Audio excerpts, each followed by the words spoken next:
All right, so let's pick up on our top story once more. And I'm joined by international law expert, Professor Emeritus from Unisa, Thomashausen. Prof, thanks so much for joining us. I mean, it's been very interesting. We've heard from Nomvula Mokonyane of the ANC saying that now that this diplomatic issue is out the way, Brics can get down to the real business, but making it very clear that they see Russia as very important within Brics. And not happy that Russia has been put under this pressure. And also, of course, we've heard now from the Ukraine ambassador, saying that this is a sign that the Russian president is becoming increasingly isolated internationally. What do you think led to his decision to pull out? Was it pressure from Brics? Is it because he's got so many problems at home that he's not prepared to leave? What do you think led to this decision?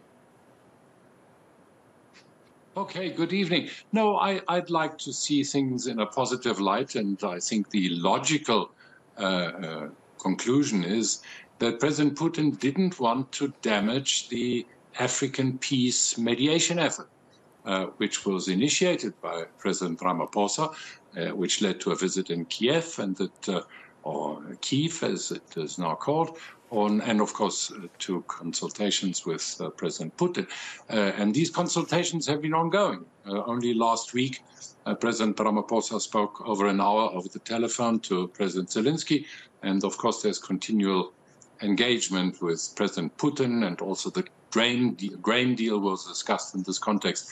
This mediation effort would have been severely damaged if it had come to a showdown. The DA application to order President Ramaphosa to detain and then surrender Putin to the ICC is ill-conceived insofar as President Ramaphosa cannot dictate anything to the NPA. The NPA is an independent organ of our judiciary. So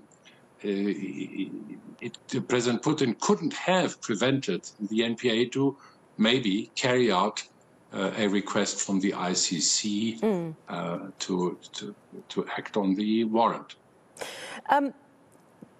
Talk to me a little bit more about Russia and Africa. You know, at the same time as you're saying you want to see this in a positive light, that the Russian president doesn't really want to damage what's happening with Brics. We are hearing, of course, of this very damaging attack on the ports on the Black Sea, which is going to very directly damage African countries who are hoping for these grain exports. It seems to be, a little bit of a mixed message, if you will. No, again, I think what is happening on the front is just underlying the need for urgent mediation, for urgent progress in ending a conflict that is now approaching a length of 2 years at enormous human and financial cost.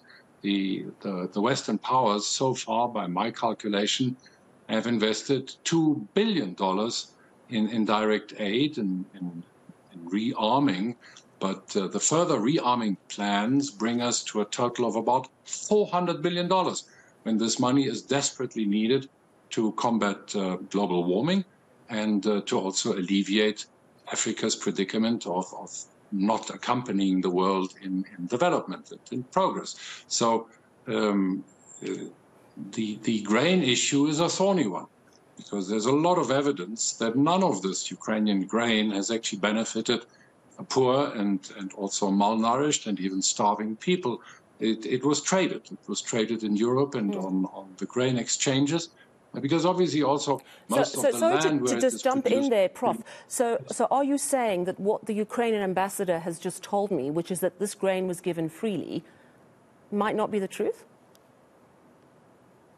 As far as I know, the grain was bought, because the grain is produced by large American agricultural companies who have acquired land in the Ukraine.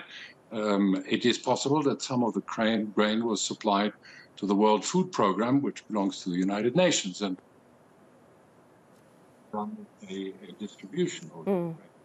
But none of the African countries have directly imported Ukrainian grain. South Africa certainly hasn't imported any. I want to ask you one quick final question. Sorry. I can get rid of an incoming call. I'm sorry. All right. Okay. And sorry. One final question. No. You've made your point. Make peace. One final question. Do you think South Africa is now diplomatically in the clear? The dilemma is avoided. We're not going to have to make a decision that would not be easy for us, whatever we decided. And do you think that this paves the way for a Brics summit that could ultimately be very unifying and very beneficial for South-South relations? Well, this forthcoming summit is not just any Brics summit. This summit will have to decide on the enlargement of Brics, and there are many indications that Brics may grow from a 5-state alliance to a 30-state alliance with very significant countries such as Saudi Arabia, the Emirates, Indonesia, possibly Turkey joining the Brics. And it would become the second, if not the largest, regional organization next to the European Union. So this is an important summit, and this is why the Brics members felt it is important that all heads of state are present, and that decision, that choice, shouldn't be left to judges. Yeah. Judges aren't selected and also elected to run international affairs. And also, crucially, Prof, I think the issue is that now the real business of the real stuff, as Nomvula Mokonyane says, will take place next month. It won't be clouded by this political issue. Thank you so much for your time this evening. That, of course, is Professor Andre Thomashausen.